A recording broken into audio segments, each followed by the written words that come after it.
நானும் கலந்துள்ளது நான் தருவேன் கோலம் செய் தூண் கலைமுகத்தில் தூமணி எனக்கு சங்கமிழ் மூன்றும் தான். ஒவ்வொரு மனிதனின் வாழ்க்கையும் சிந்தனை என்பது ரொம்ப முக்கியமான விஷயம். சிந்திக்க ஆரம்பித்தோமே என்றால் எண்ணங்கள் உயரும், எண்ணங்கள் உயர்ந்தால் பேச்சு குறையும், பேச்சு குறைந்தால் செயல் அதிகரிக்கும், செயல் அதிகரித்தால் பணம் சேரும், பணம் வந்துச்சுன்னா புகழ் வரும், புகழ் வந்துச்சுன்னா வாழ்க்கை நிறைவு வரும், அவ்வாறு வாழ்க்கை நிறைவு பெற்றுச்சுன்னா மமதை வரும், எது வரக்கூடாதோ அது வரும். அப்படி மமதை வந்துச்சுன்னா திருப்பி பேச்சு அதிகரிக்கும், செயல் குறையும், பணம் கரையும், புகழ் மங்கும், வாழ்க்கை இருளில் செல்லும். அப்பொழுதும் சிந்திக்க ஆரம்பிப்போம். அவ்வாறு இன்றைய தினம் ரொம்ப அற்புதமான வைகுண்ட ஏகாதசி தினத்தன்று நாம் வைகுண்ட ஏகாதசியின் மகிமை என்பதை பற்றி சிந்திக்க இருக்கின்றோம். பொதுவாக நாம பார்த்தோம் அப்படின்னா வைணவத்தை எடுக்கிறதுனால எல்லாருக்கும் பயம். சிவபெருமான் பத்தி சொல்லனா கூட அப்படி சொல்லிடலாம். வைணவம் அப்படின்னு சொன்னாலே எதுக்கு இந்த விரதம் இருக்கு, மார்கழி மாசத்துல ஆண்டாளை மட்டும்தான் பாடுவோம், ஏன் இதெல்லாம் நடக்குது அப்படின்னு நம்ம நிறைய பேர் தெரியாது. ஏன்னா அது சூட்சமங்கள் அது என்ன அப்படின்னு கொஞ்சம் கஷ்டமா இருக்கும் புரிஞ்சுக்கிறதுக்கே. அதனாலதான் 100 வருஷம் பழமையான மடம் அப்படின்னு இதை சொல்றாங்க, இந்த ராம மடத்தை. ஆனா ஏன் இவ்வளவு கூட்டம் இல்லை, எங்கேயோ பஜனைகள்லாம் நடக்குது, இது இந்த குலத்துக்கு உண்டானவர்கள் மட்டும்தான் பாடணும் அப்படின்லாம் கிடையாது. பெருமாள் ரொம்ப விசேஷமானவர், ரொம்ப எளிய கடவுள், பேதமற்ற கடவுள். அதனால அவரை பற்றி சொல்லணும் அப்படின்னா நிறைய விஷயங்கள் உண்டு. ஆக நம்ம பிறவி எடுத்திருக்கிறோம் அப்படின்னு சொல்லும் பொழுது ஒரு தோராயமா நம்ம எத்தனை பிறவி எடுத்திருக்கிறோம் அப்படின்னு யோசிச்சு பார்த்தோம்னா எத்தனை பிறவி இருக்கும் சொல்லுங்க. 7 பிறவி. 7 ஆப்ஷனே கிடையாது. எத்தனை பிறவி சொல்லுங்க? 7 பிறவி. அதுக்கு மேல கிடையாது. 7 பிறவி. ரொம்ப அழகாக நமக்கு சிதம்பர தேசிகர் சொல்ற, எடுத்த பிறப்பெல்லாம் எனக்கு வந்த தாய்மார் கொடுத்த முளைப்பால் அனைத்தும் கூட்டி அடுத்து வரும் பல்லாங்கிரியில் துளியும் பாலாழியும் சிறிதாம் எப்பா சிதம்பர தேவா அப்படின்னு சொல்றாரு. அப்படின்னா என்ன அர்த்தம்னா, நான் ஒவ்வொரு பிறவியும் நாயாவோ கழுதையாவோ மனுஷனாவோ பேயாவோ பிறக்கிறனே, அப்படி ஒவ்வொரு பிறவியும் நான் பிறக்கக்கூடிய பிறவிகள் தோறும் என் தாயின் ஸ்தனங்களில் இருந்து நான் குடிக்கிற பால், அந்த பாலெல்லாம் மட்டும் கணக்கு பண்ணாலே பெருமாள் பண்ணி கொண்டிருக்கின்ற அந்த பால்கடலை விட பெருசாம். ஆவின் பால், உச்சி பால், பாண்டே பால் இதெல்லாம் சாமி சொல்லல. வெறும் தாய்ப்பாலை மட்டுமே பிடிச்சதெல்லாம் கணக்கு பண்ணா அத்தனை பிறவிகள். அப்ப தோராயமா எத்தனை அப்படின்னா 84 லட்சம் பிறவிகள் தாண்டினாதான் மனித பிறவி என்பது நமக்கு உண்டு. அப்ப 7 பிறவி இல்லை, எழுகின்ற பிறவி எல்லாம் நாம் இறைவனை வணங்க வேண்டும். அதுதான் நமக்கு கிடைத்த பிறவி அப்படின்னா இந்த மனித பிறவி. 84 லட்சம் கருவறைகள் தாண்டினால்தான் மனித பிறவி. அந்த மனித பிறவியில நாம் சாமிய ஒண்ணு ஆராதனை பண்ணலாம், தினமும் சாமியை கும்பிடலாம், இல்ல விரதங்கள் அப்படின்னு சொல்லக்கூடியது நம்மளுடைய விரதங்கள் எடுத்துக்கலாம், இல்லையா அடியார் பெருமக்களுக்கு தொண்டு செய்தல். இது 3 மூலயமாக இறைவனை அடைவது அப்படின்னு ஒரு நியதி உண்டு. அப்ப அதுல 2வது வழி அப்படின்னு சொல்லும் போதுதான் விரதம் இருப்பது, நோன்பு மேற்கொள்வது அப்படின்னு சொல்லும் பொழுது நமக்கு மிக முக்கியமாக சொல்லப்படக்கூடிய விரதம் அப்படின்னா ஏகாதசி விரதம் அப்படின்னு சொல்லக்கூடியது. பொதுவாக ஒரு வருடத்துல நமக்கு வளர்ப்பிறை ஏகாதசி, தேய்பிறை ஏகாதசின்னு 24 இருந்து 25 ஏகாதசிகள் நமக்கு உண்டு. அப்படி இருக்கும் பொழுது இந்த மார்கழி மாதத்திலே வரக்கூடிய ஏகாதசி தான் நம்ம வைகுண்ட ஏகாதசி, பெரிய ஏகாதசி, அத்தியன உற்சவம் அப்படின்னு சொல்றோம், பரமபத ஏகாதசி அப்படின்னு சொல்றோம், மோட்ச ஏகாதசி பல பேர்களோடு சொல்றோம். தேய்பிறையில வரக்கூடியது அப்படின்னு பாத்தீங்கன்னா அந்த ஏகாதசி பேரு உற்பத்தி ஏகாதசி. பேர்லயே இவ்வளவு விஷயங்கள். அப்போ ஒவ்வொரு ஏகாதசியும் ஒவ்வொரு மாசமும், அதனாலதான் நான் சொன்னேன் வைணவம்னா ரொம்ப கஷ்டம் அப்படின்னு கிடையாது, புரியுற மாதிரி ரொம்ப சுலபமா சொல்றதுக்குதான் இந்த ஏகாதசிக்கு இதை பத்தி பேசணும் உங்களுக்கு அப்படின்னு. ஏகம்னா 1. அப்ப ஏகாதசினா 11வது நாள். 11 அப்படின்னு ஒரு கணக்கு உண்டு. எதுக்காக 11னா நம்மளுடைய இந்த ஞானேந்திரியங்கள் அப்படின்னு சொல்லக்கூடிய ஞானேந்திரியங்கள்னா கண்ணு, மூக்கு, செவி, காது, வாய், நாக்கு, தொடு உணர்ச்சி, இது ஞானேந்திரியங்கள். கர்மேந்திரியங்கள் அப்படின்னு சொன்னோம்னா நமக்கு கர்மா செய்வதற்கு தூண்டக்கூடியது, அதாவது கை, காது, அடுத்தது பிறப்புறுப்பு, மலம் ஜலம் கழிக்கக்கூடியது, இந்த 5 இருக்கக்கூடியது கர்மேந்திரியங்கள் அப்படின்னு சொல்லக்கூடியது. யோனிகள் இதெல்லாம் கர்மேந்திரியங்கள். ஆக இந்த 5ம் அது கூட மனமும் சேர்த்து 11ஆக இருக்கு. இதுதான் நமக்கு ஏகாதசி சொல்லும் பொழுது ஞானேந்திரியங்கள் 5, கர்மேந்திரியங்கள் 5, மனமானது 3. இதை இறைவனிடத்திலே மனம், வாக்கு, மெய். சாமி கிட்ட விரதம் இருக்கிறோன்னு சொல்லிட்டு காலைல இருந்து நம்ம நல்லா சாப்பிட்டு நைட்டுக்கு பார்த்துக்கலாம். இல்லை நம்ம ஏதாவது பரமபதம் வெள்ளாடினா பரமபதத்துக்கு போவோம். நம்ம எல்லாம் எப்படி யோசிச்சிருக்கோம் பாருங்க. எங்க வீட்டம்மா தான், எங்க வீட்டில் வேலை செய்யற மக்களாக சொன்னாங்க, பரமபதம்லாம் விளையாடுவோமா, தூங்காம இருக்கிறது. அன்னைக்கெல்லாம் கொட்டாயெல்லாம் சினிமா போட்டாங்க, இப்ப அது கூட போட மாட்டாங்க. எப்படி கண்ணு முடிச்சுட்டு இருக்குன்னு தெரியல. இப்பெல்லாம் நான் கண்ணு முடிக்கிறதுலாம் இல்லைம்மா. வைகுண்ட ஏகாதசியினுடைய பலனையும் அதனுடைய மகிமையும் தெரியாம போனதுனாலதான் நம்மளுடைய அறியாமை இந்த அளவுக்கு இப்ப வந்துருச்சு.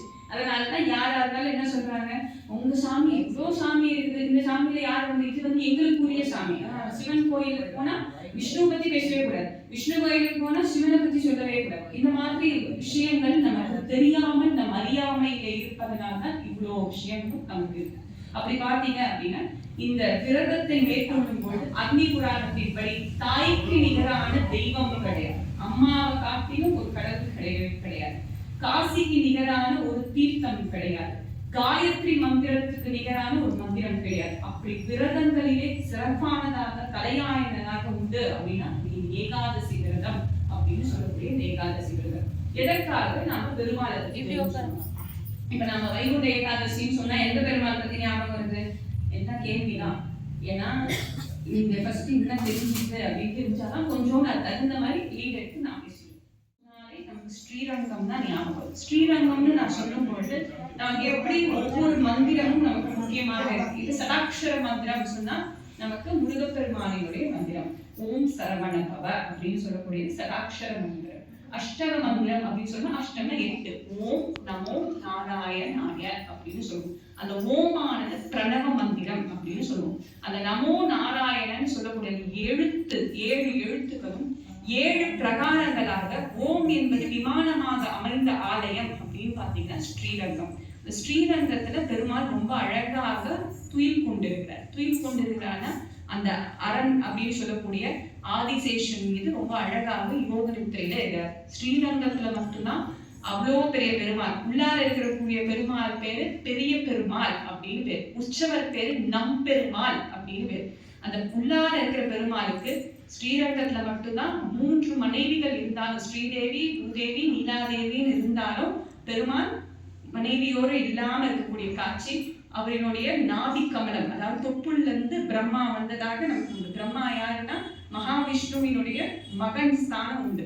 அதனால அந்த மாதிரி இல்லாத காட்சி நீங்க பாத்தீங்கன்னா ஸ்ரீரங்கத்துல மட்டும்தான் இருக்கும். சுவாமி எதை நோக்கி படுத்திருக்கிறார் அப்படின்னு பாத்தீங்கன்னா தென் திசை நோக்கி பள்ளி கொண்டு இருக்கின்ற அற்புதமான காட்சி. எதற்காக தென் திசை நோக்கி? சுவாமி நினைச்சிருந்தா வட திசை நோக்கி படுத்திருக்கலாம். இதெல்லாம் நம்ம யோசிக்கணும். ஏன் சுவாமி தென் திசை நோக்கி படுத்திருக்கிறார், எதற்காக அப்படி இருக்கிறார் அப்படின்னு யோசிச்சோம்னா, தென் திசை பாத்தீங்கன்னா நமக்கு யமன் இருக்கக்கூடியது அப்படின்னா தென் திசை.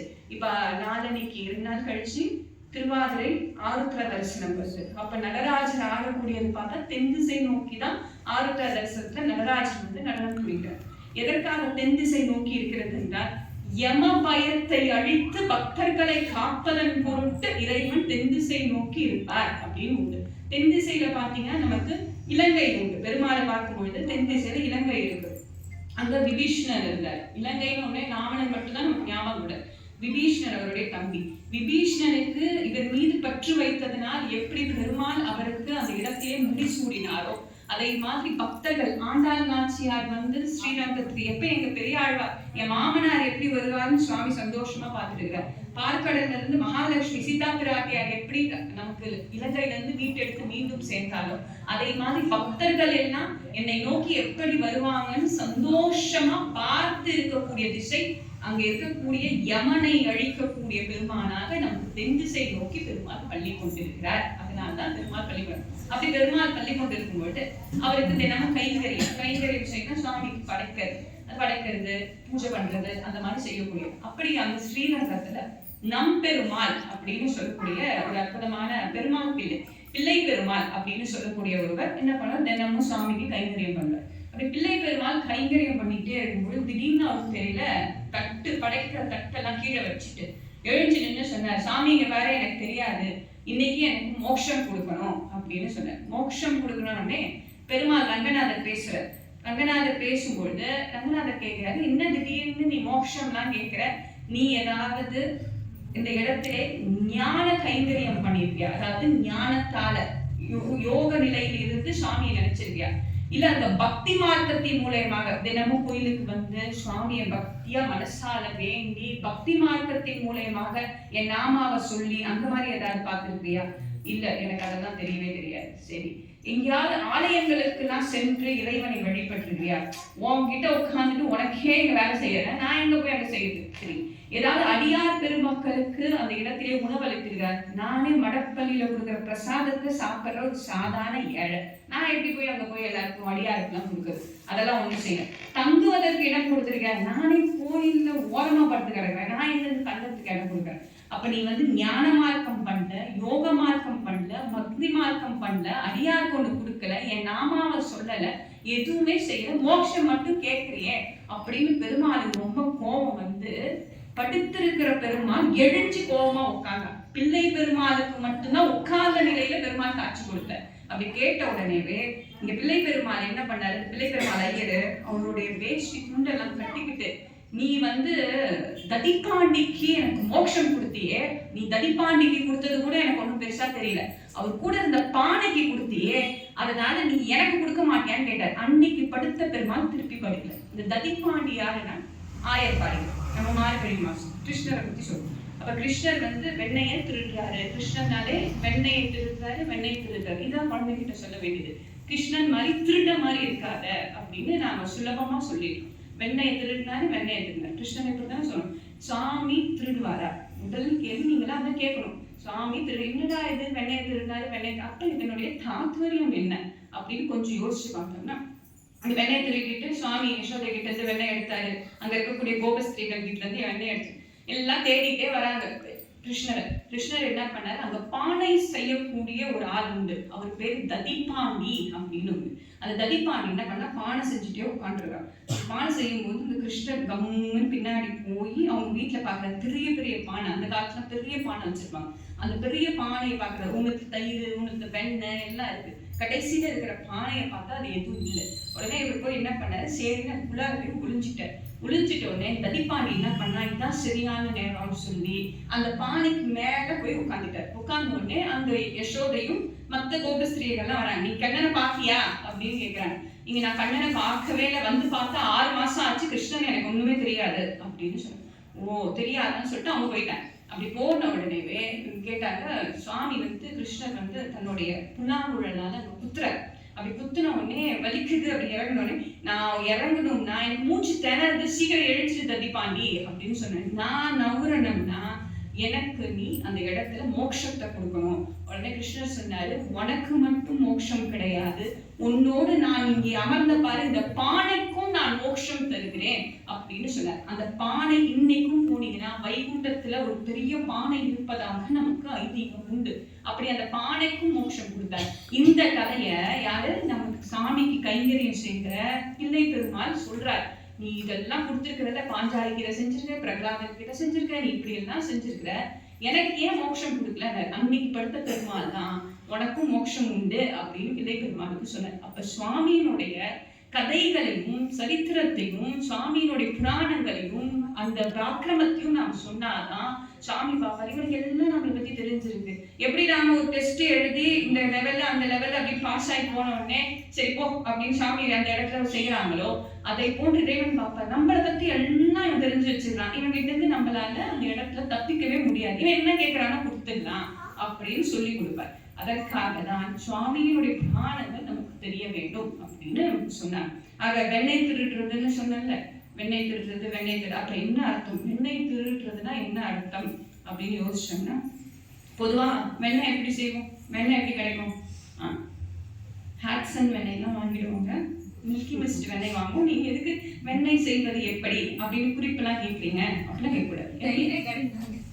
தயிர் பால் அது குளிர்காலமா இருக்கு, நல்ல பால் சுட வைக்கணும், காலத்துக்கு ஏற்ற மாதிரி பால் இருக்கணும், அப்பதான் புளிக்காத தயிர் கட்டியா நமக்கு கிடைக்கும். அப்ப பாலை சுட வச்சு அதுல நீங்க சொன்ன மாதிரி நம்ம குறைக்கு நூல் ஒட்டி அது வந்து தயிராக மாறி அந்த தயிரை நூறாக மாற்றி மத்து போட்டு கடைஞ்சி மேல இருக்கிற வெண்ணெயா எடுப்போம். இப்படிதான் எடுப்போம். அது உரியில வைப்போம். அந்த காலத்துல உரி உண்டு. அப்ப இப்ப நம்ம ஃப்ரிட்ஜ்ல வச்சுக்கிறோம். அந்த ஆயிரக்குளத்துல இதுதான் அவங்களுக்கு அது மாதிரி செய்யக்கூடியதாக நமக்கு உண்டு. அப்ப இதனுடைய அர்த்தம் என்ன அப்படின்னு பார்த்தா, இளமை என்னும் பாலிலே பக்தி என்ற பொறையை கொண்டு ஊற்றி இறை நாமம் என்ற மத்தை கொண்டு வைராக்கியம் என்று சொல்லக்கூடிய கயிறை கொண்டு நாம் கடைந்தோமே என்றால் அந்த இடத்திலே கிருஷ்ணன் என்ன வெண்ணெய் வெளிப்படுவான். இதுதான் நமக்கு வெண்ணெய். கிருஷ்ணர் எப்படி வருவா? பக்தியா சுவாமியை நாம வணங்கினோம்னா வெண்ணையா வரக்கூடியது யாருன்னா கிருஷ்ணன். அதனால கிருஷ்ணன் வெண்ணெய் திருடுறான்னு சொல்றதுக்கு காரணம் சுவாமியினுடைய இந்த அற்புதமான விஷயத்தை தான் அப்படி தாத்பரியமா நமக்கு சொன்னாங்க. ஏன்னா கதை சொன்னாதான் நமக்கு புரியும், எல்லாமே சொல்லலைன்னா எப்படி தெரியும். அதுக்காக இந்த மாதிரி இருக்கக்கூடிய அந்த பெருமானை நாம் அவர்களுடைய சரித்திரங்கள்லாம் தெரிஞ்சுக்கணும். அப்படி இந்த ஏகாதசியில பாத்தீங்கன்னா இந்த ஏகாதசியை நம்ம வைகுண்ட ஏகாதசி அப்படின்னு சொல்றோம். இப்ப இந்த வைகுண்ட ஏகாதசி எப்படி வந்தது அப்படின்னு பார்க்கும்பொழுது நமக்கு முரண் அப்படின்னு சொல்லக்கூடிய ஒரு அசுரன், பொதுவாக சுவாமி இருக்கிறாங்கன்னா அவர் அசுரன் இருப்பாங்க. முரண்னு சொல்லக்கூடிய அசுரன்.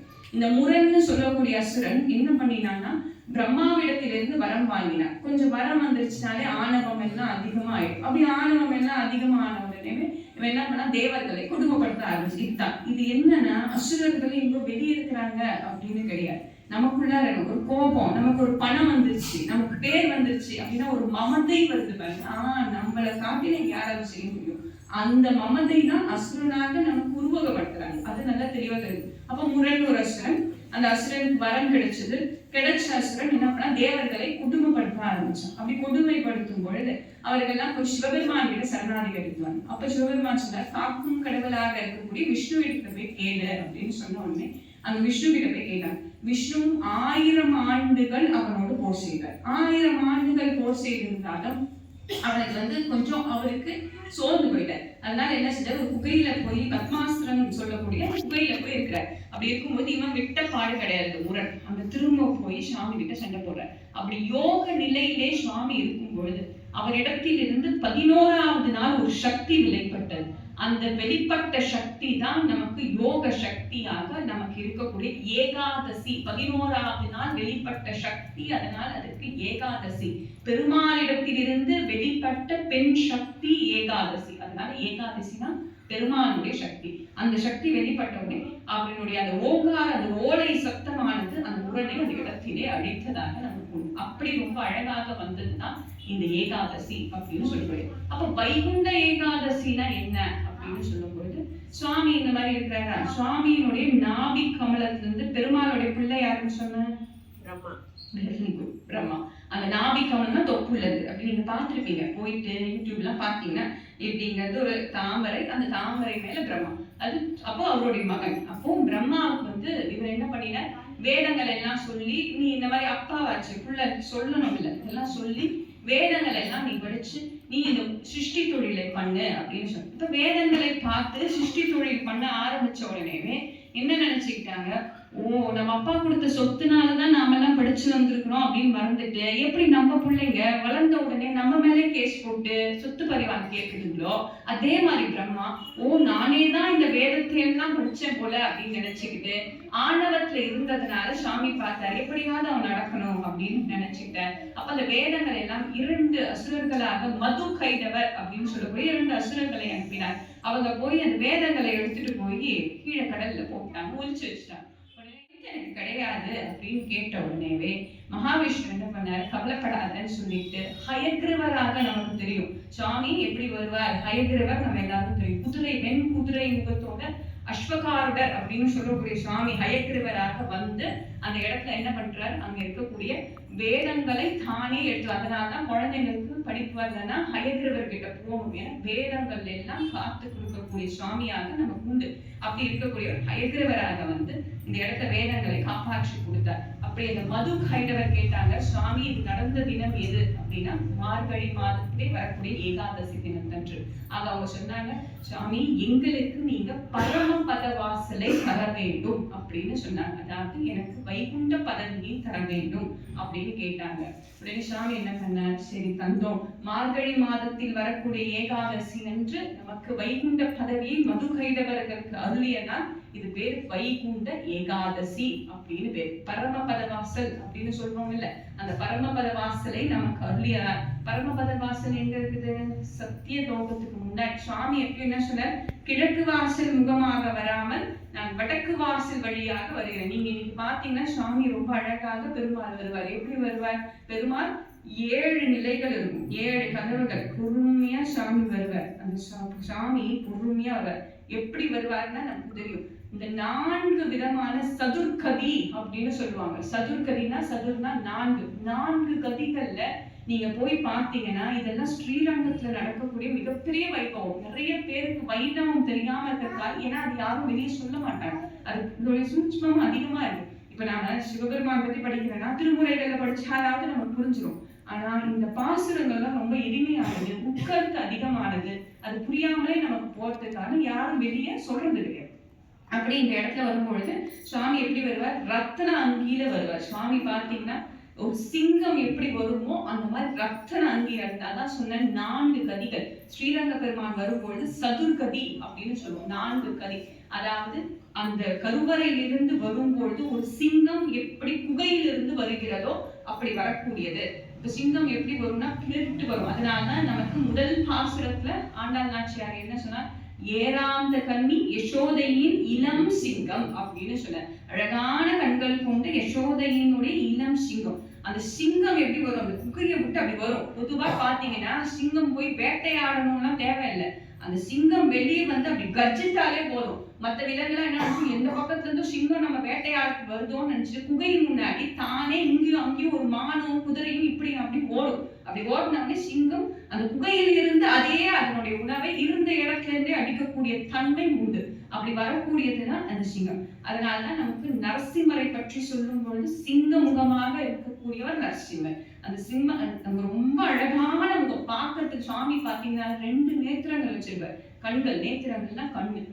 ஒண்ணு வந்துட்டு இப்படி சாதாரணமா பிரகலாதனை பார்த்த மாதிரி இருக்கும், இன்னொன்னு இரண்யனை பார்த்த மாதிரி இருக்கும். அதாவது தன்னை சரணாகதி அடைகின்றவர்களுக்கு அபயத்தையும் சரணாகதி அறியாதவர்கள் அபாயத்தையும் கொடுக்கக்கூடிய 2 கண்ணு மட்டுமே இவ்வளவு பேசும் நரசிம்மருக்கு. அப்படி சுவாமி நாளை என்று அறியாத நரசிம்மர், இப்படி கூப்பிட்டனா உடனே வரக்கூடிய நரசிம்மர். அந்த அளவுக்கு பக்தி இருக்கும். இப்ப பிரகலாதன் படாத கஷ்டம் கிடையாது. பிரகலாதன் அளவுக்கு பக்தி இருந்தாதான் நரசிம்மர் வருவாரு. நாமெல்லாம் போய்கிட்ட சுங்க முகத்தோட நல்லா கும்பிடுங்க, 3 கண்ணு காமிக்கிறார், 10 கை இருக்குது, அவர் பார்த்து பயப்படுற சுவாமி ரொம்ப அழகானவர். அதனாலதான் அந்த கர்ஜனையோட சுவாமி வரும். இன்னைக்கு நீங்க பாத்தீங்கன்னா ரத்தன அங்கி அணிந்து கொண்டு சுவாமி அந்த 7 வாசலையும் தாண்டி வர. அப்படி வரக்கூடியது அப்படின்னு பாத்தீங்கன்னா நமக்கு கஜகதி அப்படின்னு நமக்கு சொல்லக்கூடிய சிம்மகதி. வெளியே ஒரு குகையில் இருந்து வருவது போல கருவறையிலிருந்து வரக்கூடிய சிம்மகதி அப்படின்னு சொல்லுவாங்க. சுவாமி அருள் பாவித்து உள்ளாரே செல்லும் பொழுது ஒரு பாம்பு எப்படி தன்னுடைய புத்துக்குள்ள போகுமோ பொறுமையா போவார் சுவாமி. அப்படி போகக்கூடிய சர்வகதி அப்படின்னு சொல்லுவாங்க. 3வதாக பாத்தீங்கன்னா சுவாமி அப்படியே அந்த அங்க வாசிக்கக்கூடிய அந்த எல்லா தன்மை வீணை கானம் தான் கேட்கும். அந்த வீணை எல்லாம் வாசிச்சு சுவாமி போகும்பொழுது ரொம்ப அழகாக சுவாமி கேட்டுக்கிட்டே போவார். அப்படி அசைஞ்சு அசைஞ்சு கேட்கக்கூடியது கஜகதி. கஜகதினா யானை மாதிரி அசைஞ்சு அசைஞ்சு சுவாமி கேட்பார். அது மட்டும் இல்லாமல் கடைசியாக பாத்தீங்கன்னா சுவாமி இது எல்லா வைபவும் முடிச்சுட்டு கருவறைக்குள்ள போகும்போது மேல ஏறி இறங்கி இப்படி ஆடி கொண்டு போகணும். வயாரி அப்படின்னு சொல்லுவோம். ரிஷபகதி, அந்த மாடு பார்த்துருப்பீங்க, இப்படி போகும் அப்படி போகும். யானை போறது மெல்லமா போகும். இந்த மாடு போறது, பசு போறது இப்படி அசைஞ்சு இப்படி அசைஞ்சு போகும். ஆக இந்த 4 கதியிலையும் சுவாமி வையாரின்னு சொல்லுவாங்க. சுவாமி இந்த சாமிய நம்ம தூக்கிட்டு போவாங்கல்ல, அது நம்ம என்ன சொல்லுவோம்? சாமியை தூக்கிட்டு போறது, சாமியை தூக்கு என்னதுன்னு. அந்த சாமி நம்ம என்ன பொதுவா பாத்தீங்கன்னா என்ன சொல்லுவோம்? இங்க பாரு நாடிட்டு இருக்குது, தூக்கு, எப்படா இதை தூக்குவீங்க அப்படின்னு எந்த இடத்துல கேட்போம்னு சொல்லுவோம். அப்ப பரம்பூர்ல சாமியை தூக்கு அப்படின்னா சாமியை தூக்குவாங்கல்ல, சுவாமியை எடுத்து தோளிலே சுமக்கக்கூடியவர்கள் அப்படின்னு நமக்கு உண்டு இல்ல. அந்த கைங்கரியத்தை பண்ணக்கூடியவர்கள் ஸ்ரீபாத கைங்கரியர்கள் அப்படின்னு பேர். சுவாமியினுடைய பாதங்களை சுமக்கக்கூடிய ஸ்ரீபாத கைங்கரியர்கள் அப்படின்னு பேர். அதனால அவர்கள் எடுத்துட்டு போகும்போது இந்த மாதிரியான விஷயத்தை அவர்களுக்கு சொல்லி கொடுப்பாங்க. 4 கதியில சுவாமி வரும்பொழுது குகை விட்டு வரும்பொழுது சிம்மகதியாக, செல்லும் பொழுது சர்ப்பகதியாக, பொறுமையாக இப்படி பண்ணும்பொழுது கஜகதியாக, அடுத்ததாக வயாலின்னு சொல்லக்கூடிய ரிஷபகதியாக சுவாமி. இந்த 4 ஆட்டங்களும் நீங்க போய் இன்னைக்கு காலையில வீடியோ இருந்துச்சுன்னா பாருங்க எப்படி அழகா சுவாமி இப்படி வந்து போறார். அப்ப அந்த 7 வாசலையும் திறந்து இந்த பரமபத வாசல் அப்படின்னு இது வரைக்கும் பொறுமையா சுவாமி வருவார். சுவாமி வந்து அங்க ஒரு நதி உண்டு, அந்த வைதாரணி நதி அப்படின்னு நமக்கு உண்டு.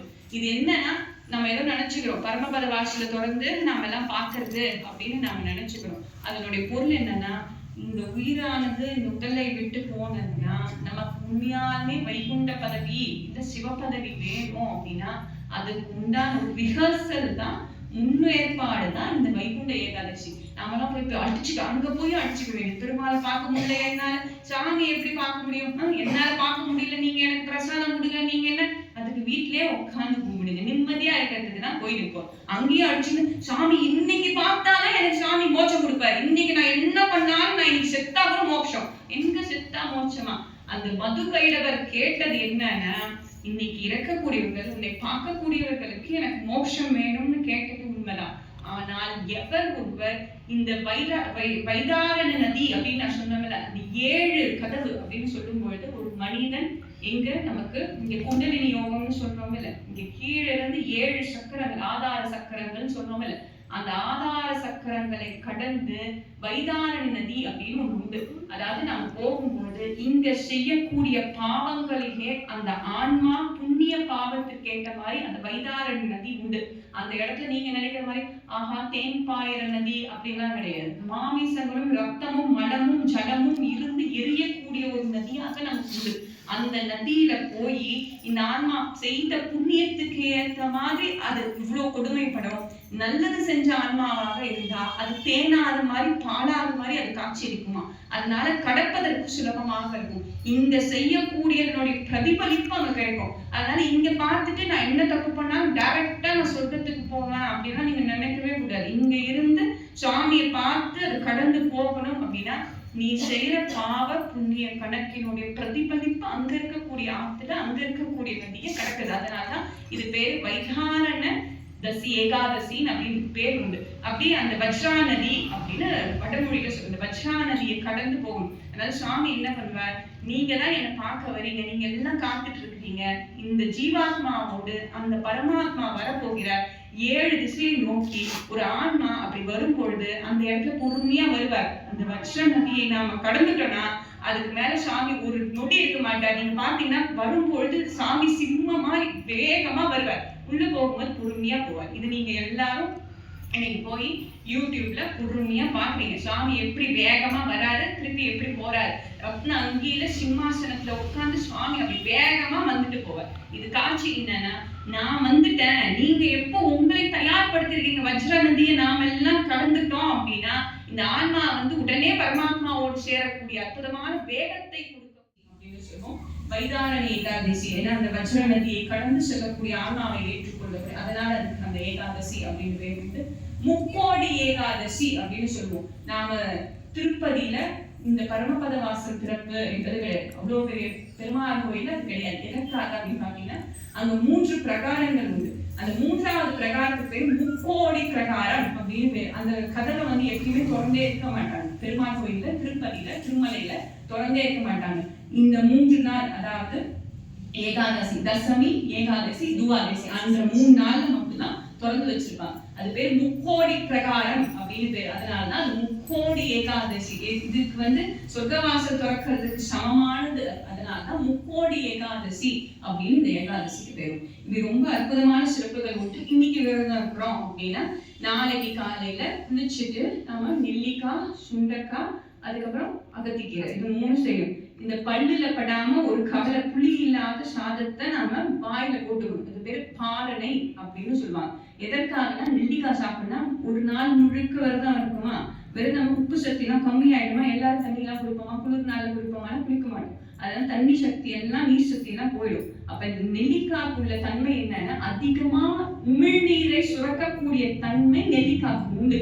அதனாலதான் நீர் சக்தியை கொடுத்து மயக்கம் வராம நம்ம பார்த்துக்கிறதுக்காக காலையிலே போடணும் அப்படின்னு சொல்லலாம். ஏன்னா நாம எல்லாம் அதெல்லாம் கேட்க மாட்டோம். வைட்டமின் சிக்கு டாக்டர் நீங்க ஒரு கிரீம் கொடுக்கணும் அப்பதான் வெள்ளையாகும், உள்ள சாப்பிட்டா அது வெள்ளையா போகுது. அதெல்லாம் புரிஞ்சுக்காம நாம எப்படி டாக்டர் வெள்ளை என்ன கிரீம் வேணா எவ்வளவு ரூபாய்க்கு வேணா நீங்க கொடுங்க அப்படின்னா நாம சுத்தமாக அப்புறம் எப்படி அது வெள்ளையா தெரியும், அகத்தின் அழகுதானே புறத்துக்கு தெரியும். அதனால தெளிவா போகுது. அப்படி ரொம்ப அழகாக இருக்கக்கூடிய இந்த வைபவம் அப்படின்னா அந்த வைகுண்ட ஏகாதசி அப்படின்னு சொல்லக்கூடிய இந்த வைபவம். இந்த வைபவத்துக்கு அடுத்து வரக்கூடியது அப்படின்னா நமக்கு தெரியும் ராப்பத்து, பகல் 10. உங்களுக்கு வேணும்னா சின்னதா அதை மட்டும் சொல்லிட்டுமா, இல்லை வேணாம்? ஏன்னா அது தெரியாது. பகல் 10 ரா 10. பகல் 10 அப்படின்னு சொல்லுவோம். நாளைய தினம் அதாவது ஏகாதசியில இருந்து வரக்கூடிய நமக்கு பஞ்சமி வரைக்கும் இருக்கக்கூடிய 10 நாட்களை நம்ம என்ன சொல்லுவோம், ரா 10 அப்படின்னு சொல்லுவோம். இந்த பகல் 10 வருவதற்கான காரணம் என்ன அப்படின்னு யோசிச்சு பார்க்கும்போது, திருமங்கை ஆழ்வார் அவதாரம் செய்த தினம் எது அப்படின்னா கார்த்திகை மாதம் கார்த்திகை நட்சத்திரத்துல திருக்கார்த்திகை தீபத்தப்ப அவரை ஸ்ரீரங்கத்துக்கு போறார். பாத யாத்திரை எல்லாம் போயிட்டு திருமங்கை ஆழ்வார் ஸ்ரீரங்கத்துக்கு போறார். அப்படி போகும்பொழுது பெருமாள் ரொம்ப அழகா இருக்கிறார். பெருமாளை பார்த்து அது வரைக்கும் வேத பாரண்யம், வெறும் வேதங்கள் மட்டும்தான் ஓதுவதாக நமக்கு உண்டு, தமிழ் பாசுரங்கள் கிடையாது. அப்படி இருக்கும் பொழுது அவர் போய் அங்க என்ன சொன்னார், பெருமாள் கிட்ட விண்ணப்பம் வச்சார். பெருமாள் கிட்ட போய் அவர் பாடின திருநெடுந்தாண்டகம் அப்படின்னு சொல்லக்கூடியது. நமக்கு திருநெடுந்தாண்டகம்லாம் உண்டு. நம்ம அப்பர் சுவாமிகள் பத்தி பாடினீங்கன்னா நெடுந்தாண்டகம்லாம் பாடுவாங்க, தாண்டகம்லாம் பார்த்துருக்கீங்க. இப்போ நாங்க பெருமாளை சொன்னோம் திருநெடுந்தாண்டகம், அந்த பாசுரங்கள்லாம் பாடுறார் தமிழ்ல. இதுவரைக்கும் சாம வேதத்தை கேட்டு கொண்டிருந்த பெருமாளுக்கு செவி குளிர்ந்தது. எதுக்கு? செந்தமிழ்னால பாசுரங்கள் கேட்டோன்னு. அவர் கேட்டாரு, பெருமாள் கண்ணு தொட்டு பார்த்து கேட்டாரு, உனக்கு என்ன வேணும்னு சொல்லு, என்ன வரம் வேணாலும் நான் கொடுக்குறேன் சொல்லு அப்படின்னு சொன்ன உடனே திருமங்கை ஆழ்வார் சொன்னாரு, சுவாமி நாமளா இருந்தா என்ன கேட்போம்? நமக்கு வேண்டியது கேட்போம். யாருக்கு வேண்டியது கேட்டாரு? நமக்கு வேண்டியது கேட்போம். அதுவும் சாதாரணமா கேட்க மாட்டோம். சாமி கிட்ட 1 கோடி கேட்டு அதுவும் சாமி உடனே கொடுத்துட்டாருன்னா, ஐயோ நான் தப்பு பண்ணோம் 10 கோடியா கேட்டுக்கலாம்ல அப்படின்னு கேட்கக்கூடிய மனசு வேஸ்திரிக்கு. ஆமா, தெரியாம சாமி கிட்ட போகும்பொழுது என்ன கேட்குமோ அப்படின்னு பட்டியல் வச்சுதான் போகாதீங்க. சாமி கிட்ட போய் சும்மா ஒரு அலங்காரத்தை பார்த்து அப்படி நின்று, இன்னைக்கு நானு இந்த நிமிஷம் மூச்சு விடுறதுக்கு காரணம் சாமி தான். இல்ல யோசிச்சு பாருங்க, இல்லைன்னா நம்ம எத்தனை அதையே யோசிப்பேன், ஐயோ என்னடா இது படிச்சிருக்கோமா படிக்கலையா, நமக்கு தெரியுதா தெரியலையா, இவ்வளோ விஷயங்கள் ஓடும் மனசுக்குள்ள. ஆனா கொஞ்சம் யோசிச்சு பார்த்தேன்னா, ஒரு ஆடையே இல்லாதவங்க பக்கத்துல நாம இவ்வளவு ஆடை வச்சிருக்கோமே, அப்ப இதுவே எனக்கு சந்தோஷம். இன்னைக்கு எனக்கு சுவாமி இததான் கொடுத்துருக்கிறார் அப்படின்னா அது எவ்வளவு பெரிய சந்தோஷம். அப்ப சுவாமி கிட்ட போதும்னு நீங்க மனசு சொன்னீங்கன்னா, போதும் போதும்னு சொல்ற அளவுக்கு அவர் கொடுப்பார். அங்க திருமங்கை ஆழ்வார் பார்த்தார், தன்னுடைய பாசுரத்துக்கு உண்டான அங்கீகாரத்தை காப்பிரைட் எல்லாம் நம்மள மாதிரி இப்ப கேட்கல. சுவாமி கேட்டார், நம்மாழ்வாரினுடைய பாசுரங்கள் எல்லாம் எத்தனை சுவையாக உண்டு சுவாமி, அதை நீங்கள் கேட்கணும் அப்படின்னு சொன்ன உடனே எனக்கு சாமவேதம் கேட்பது போலவே அதை காட்டிலும் தமிழ் பாசுரங்கள் ரொம்ப இனிமையாக இருக்கிறது, நீயே ஒரு நாள் சொல்லு நான் எப்ப கேட்கணும் அப்படின்னு சொன்ன உடனே சுவாமி சொன்னார், திருவாய்மொழி திருநாள் என்று வேத பாரண்யம் பண்ணக்கூடிய நமக்கு ஏகாதசியிலிருந்து பஞ்சமி வரைக்கும் இருக்கக்கூடிய 10 நாட்கள்ல நீங்க நம்மாழ்வாரினுடைய பாசுரங்களை கேட்க வேண்டும் அப்படின்னு சொன்னார். உடனே சுவாமி செவிமடுத்து சரி நான் அதே கேட்கிறேன் அப்படின்னு சொல்லி அங்க இருந்து நமக்கு ஸ்ரீமுகம் திருமுகம் அப்படின்னு சொன்னா லெட்டர், ஸ்ரீமுகம்னு சொன்னா அந்த லெட்டருக்கு தமிழ்ல அழகான பேர் ஸ்ரீமுகம். ஸ்ரீமுகத்தை எங்க அனுப்புறார், ஆழ்வார் திருநகரி அப்படின்னு சொல்லக்கூடிய நம்மாழ்வார் இருக்க சீர்காழி பக்கத்துல இருக்கக்கூடிய இடம், அந்த இடத்துக்கு அனுப்பி அங்க இருந்து நம்மாழ்வாரை எழுந்தருள் செஞ்சு இங்க வந்து நம்மாழ்வாரோட பாடுவதாக உண்டு. இப்படி நமக்கு அரையர் சேவை அப்படின்னு திருமங்கை ஆழ்வார் ரொம்ப அழகாக அரையர் சேவை செய்து பாடி காமிச்சார். அரையர் சேவைனா இன்னைக்கும் நீங்க பாப்பீங்க, ரங்கநாதர் கோயில்லாம் போய் பார்த்தீங்கன்னா தெரியும். ரெட் வெல்வெட்ல ஒரு குல்லா போட்டு கை கால் எந்த விதமான பக்கவாத்தியமும் இல்லாம, அரையர்னா அரசன் அர்த்தம், இசை அரசன் அப்படின்னு அர்த்தம். இசை அரசனாக கையிலே அபிநயம் பிடித்து பாடல் பாடி காலில் செஞ்சதால் முத்தமிழையும் இயல் இசை நாடகத்தையும் செய்யக்கூடிய ஒரு அற்புதமான நிகழ்வாக நமக்கு மாற்றி கொடுத்தது அப்படின்னா இந்த ரா 10 அப்படின்னு சொல்லக்கூடிய இந்த காலம் உண்டு. திருமங்கை ஆழ்வார் பார்த்தாரா, நாதமுனிகள் பார்த்தாரு. ஆஹா, இவரை பத்தி தெரியாம போயிடுச்சுன்னா மத்த பாசுரங்களும் தெரியாம போயிடுச்சுன்னா என்ன பண்றது? அதனால பெருமாள் கிட்ட போய் சொன்னாரு, பெருமாளே நீங்க அவருக்கு மட்டும் செய்றீங்களே, இந்த பாசுரங்களையும் கேட்கணும், சரி நீ எந்த நாள் கேட்கணும் நீயே சொல்லு அப்படின்னு சொன்ன உடனே நமக்கு பிரதமையிலிருந்து ஏகாதசி வரைக்கும் தசமி வரைக்கும் 10 நாள் இருக்குல்ல, அந்த காலகட்டத்துல ஏன் நீங்க மீதி இருக்கிற பாசுரங்கள்லாம் கேட்க கூடாது அப்படின்னு சொன்ன உடனே சரி அந்த பாசுரங்களை கேட்கிறேன் அப்படின்னு சொல்லிட்டு 5 நாள் நமக்கு மீதி இருக்கக்கூடிய பாசுரங்கள், மீதி 5 நாள் திருமங்கை ஆழ்வார் அருளிட்ட திருநெடுந்தாண்டகம், திருமொழி, குறுந்தாண்டகம் என்று சொல்லக்கூடிய 3ஐயும் சேர்த்து நமக்கு இது பகல் 10ஆக திருமொழியாக அது திருவாய்மொழி. நம்மாழ்வார் அருளியது திருவாய்மொழி, இங்க அருளியது திருமொழி, அது பேரு ரா 10, இது பேரு பகல் 10. இப்படி நமக்கு கொடுத்தது யாருன்னா நாதமுனிகள். அவரு அதுக்கப்புறம் அவருடைய மருமக பிள்ளைங்களுக்கு எல்லாம் சொல்லி 2 தாளத்தை வச்சு நீங்க போய் பார்த்தீங்கன்னா பாப்பீங்க. இப்படி 2 தாளத்தை வச்சு பார்ப்பாங்க. நாதமுனி தாளம்னு ஒண்ணு, நம்மாழ்வார் தாளம்னு ஒண்ணு. இது தாளத்தை தட்டி தட்டி அறைய சேவையில இந்த இடத்துல சிகப்பு வெல்வெட்ல குள்ளா போட்டுட்டு அபிநயம் பிடித்து ஆடக்கூடிய ஒரு அற்புதமான நிகழ்வாக நமக்கு இந்த ராப்பத்து பகல் தத்துவம். அப்படி 20 நாள் முடிஞ்ச உடனேவே 21வது நாள் நமக்கு நம்மாழ்வார் திரும்ப அவருடைய இடத்துக்கு போகணும். அப்ப நம்மாழ்வாரினுடைய மோட்சம். இந்த வைகுண்ட ஏகாதசி மது கைடவர்னு நம்ம சொல்றது வேற. எதனால இதுக்கு வைகுண்ட ஏகாதசினா, யாருமே பூமியில் பிறந்தவர் நம்மாழ்வார் காலம் வரைக்கும் மேல போய் சொர்க்கவாசல் திறந்து பார்த்ததில்லை. ஆனால் நம்மாழ்வாருக்கு அருள் பாவித்தார் மகாவிஷ்ணு அப்படின்னா அது மார்கழி மாதத்திலே வரக்கூடிய ஏகாதசி. இதுவரைக்கும் மண்ணுலகில் இருக்கக்கூடியவர் எவரும் போக முடியாத சொர்க்கவாசலை நம்மாழ்வார் தன் பக்தியாலும் தமிழ் பாசுரங்கள்னாலும் பாடியதுனா, அவருக்கு முதலிலே அருளியதுனால வைகுண்ட ஏகாதசின்னு சொல்லும் பொழுது நம்மாழ்வாருக்காக அருளியது. முதல்ல யாருக்கு ரொம்ப சுலபமான விஷயம் அப்படின்னா, வானவருக்கெல்லாம் கிடையாது, யாருக்குமே கிடையாது. வைகுண்டம் ஏந்துவது மண்ணில் பிறந்தவர் செய்த புண்ணியம், மன்னவருக்கு உண்டு. நம்ம மண்ணில இருந்தாதான் ஏகாதசி மூலயமாக விரதம் இருந்து மேற்கொண்டு போகக்கூடிய அற்புதமான ஜீவனியாக மனுஷன் தான். அதை நமக்கு முன்னோடியாக காமிச்சவர் நம்மாழ்வார். ஆச்சாரியர்களுக்கெல்லாம் ஆச்சாரியராக ஆழ்வார் பெருமக்களே தலைவராக இருக்கக்கூடிய நம்மாழ்வார், சடகோபர் அப்படின்னு சொல்லக்கூடிய நம்மாழ்வார். அவரு முதல்ல போனது அப்படின்னா அதனாலதான் இதுக்கு பரமபத வாசலை திறந்து காமித்தது நம்மாழ்வாருக்காக தான். அதனால நம்மாழ்வாரை பற்றி சொல்லும்பொழுது இந்த கடைசி நாள் பாத்தீங்கன்னா திருவடி தொழுதல் அப்படின்னு ஒரு நிகழ்வு நடக்கும். அப்ப நம்மாழ்வாரினுடைய விக்கிரகத்தை எடுத்துக்குவாங்க. 2 பட்டாச்சாரியார்கள் 2 பேர் இப்படி நிற்பாங்க. நின்றுகிட்டு துளசினாலே, திருக்குழாய்னு சொல்லக்கூடிய துளசினாலே மூடி வச்சிருப்பாங்க. இந்த இடத்துல ரங்கநாதன் இருப்பார். அங்க ராப்பத்தப்போ வரக்கூடிய மண்டபம் அப்படின்னு பார்த்தா மணிமகுட மண்டபம் அப்படின்னு ஆயிரங்கால் மண்டபம்னு சொல்லுவாங்க.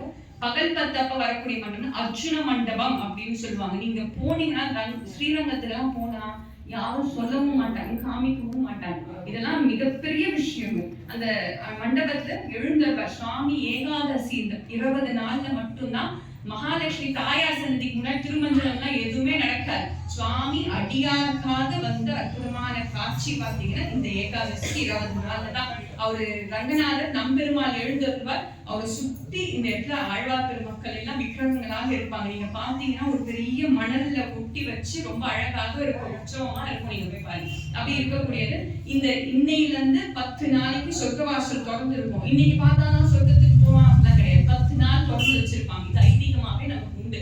அதனால நம்மாழ்வார் கடைசி 21வது நாள் நமக்கு முடிக்கிற வரைக்கும் சுவாமி திருவடி தொழுதல் அப்படின்னு சொல்ல ஒரு நிகழ்வு நடைபெற வரைக்குமே நடை திறந்திருப்பாங்க.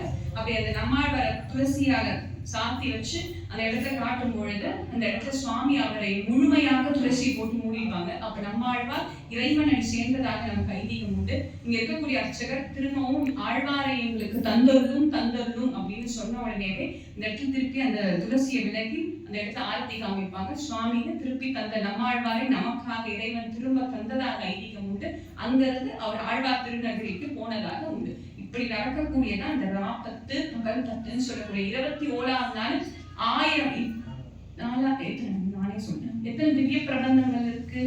4000 3000 திவ்ய பிரபந்தங்கள்ல 20 நாள் முடிஞ்சிருச்சு. ஒரே நாளான 21ஆவது நாள் 1000 பிரபந்தங்களையும் ஒரே நாள் இயற்பா என்று சொல்லக்கூடியது ராமானுஜனுடைய அந்த 100 அந்தாதின்னு சொல்லக்கூடிய அதையும் பாடி முடிச்சு ஒரே நாள் பாடிப்பாங்க. பாடி முடிச்சு வேத பாராயணம் பண்ணி ரொம்ப சிறப்பாக நடக்கக்கூடிய நிகழ்வு அப்படின்னா சொர்க்கவாசலுடைய இந்த ராப்பத்து பகல் பத்து. ஆக நாம இந்த வைகுண்ட ஏகாதசி அப்படின்னு சொல்லும் பொழுது சுவாமி இன்னும் ஒவ்வொன்றுக்கும் திருமங்கை ஆழ்வார் ஒரு கதை இருக்குது. அவர் எப்படி வந்தாரு, வேடுபரி இருக்கு, நமக்கு சுவாமி மோகினி அலங்காரத்துல வருவாரு. நீங்க பார்த்திருப்பீங்க, ரத்ன அங்கி வச்சிருப்பாரு. இன்னைக்கு மட்டும் ரத்ன அங்கி, நாளையில இருந்து முத்தங்கியில இருப்பாங்க. அப்புறம் கைத்தல உற்சவம்னு ஒண்ணு உண்டு. நிறைய விஷயங்கள் உண்டு. அப்படி பெருமாளை பற்றி சொன்னா நிறைய இருக்கு, நிறைய விஷயம் சிந்திக்கலாம். எல்லாத்தையும் ஒன்னா சொல்ல விரும்பல. அப்ப உங்க எல்லாருக்கும் சொல்றது என்னது, வைகுண்ட ஏகாதசின்னு சொல்லும்போது மார்கழி மாதத்துல வரக்கூடிய சுக்லபக்ஷம்னு வளர்த்துறையில வரக்கூடிய ஏகாதசி தான் வைகுண்ட ஏகாதசி, பரமபத ஏகாதசி. இன்னைக்கு நான் போய் சுவாமியை பார்க்கல, கவலைப்படாதீங்க. பரமபத வாசல் திறந்துதான் இருக்கும் 10 நாளைக்கு. அப்படி போய் பார்க்கணும்னு கூட தேவையில்லை. இங்க இருக்கிற கதவை திறந்து இங்க நீங்க நினைச்சாலே சுவாமி வருவார் என்பது நிச்சயமான உண்மை. அதுதான் ஆழ்வார் பெருமக்கள் தான் சொன்னாங்க. எனக்காக வேண்டாம இன்னொருத்தருக்காக வேண்டும் போது சுவாமி கொடுப்பார். அப்படி ரொம்ப அழகான மாதமாக கிருஷ்ணன் சொன்ன மாதிரி மாதங்களிலே நான் மார்கழியாக இருக்கிறேன். ஆண்டாள் நாச்சியார் உண்டு, சிறப்பு உண்டு. இப்படி ரொம்ப அற்புதமாக நிகழக்கூடியது. இந்த அற்புதமான தினத்துல இந்த ஆளாக இருக்கக்கூடிய பழமை நிறைந்த ஆலயமாக உண்டு. இந்த மடத்தின் பேரு ராம பட்சண மடம் அப்படின்னு சொல்லி, அப்போ இந்த இடத்துல ராமரை பற்றி எல்லாம் பேசியிருக்கிறாங்க அப்படின்னு நான் நினைக்கிறேன். இது 3 தலைமுறைகளாக தனி மனிதராக நிர்வாகம் செய்து கொண்டு வருகிறார். இப்பொழுது திரு வெங்கடேசன் அவர்கள் நிர்வாகம் செய்து கொண்டு வருகிறார் அப்படின்னு நினைக்கிறேன். ஆக நீங்க சரி மார்கழி மாசத்துல இனிமேல ஐயோ வைணவனா ரொம்ப கஷ்டம், பாசுரெல்லாம் ரொம்ப கஷ்டம் அப்படிலாம் நினைக்க கூடாது. சரியா? இனிமேல் ஏதாவது ஒண்ணுன்னா அடியனை கூப்பிட்டு இந்த நிகழ்வு இருக்கு அப்படின்னா கிருஷ்ணரை பத்தி சொல்லுங்க, பெருமாளை பத்தி சொல்லுங்க. இல்ல நான் ரொம்ப ஸ்ட்ரிக்ட், நான் வைணவத்தை பத்தி எல்லாம் கேட்க மாட்டேன், நான் சைவத்தை பத்தி தான் கேட்பேன் அப்படின்னா ஆருத்ரா தரிசனத்தை சொல்லுங்க, சாமி அடியார் பத்தி சொல்லுங்க அப்படின்னா செய்யலாம். ஆக இங்க இருக்கக்கூடிய மக்கள் உங்களால முடிஞ்சதை தை மாசம் நீங்க பாலஸ்நானம் பண்றதா எங்க நிர்வாகத்தை சொல்லியிருக்காங்க. உங்களால முடிஞ்ச தொகையை இங்க கொடுத்து சின்ன திருப்பணி செய்யுங்க. திருமங்கையாழ்வார் பெரிய சிற்றரசனாக இருந்தவர்.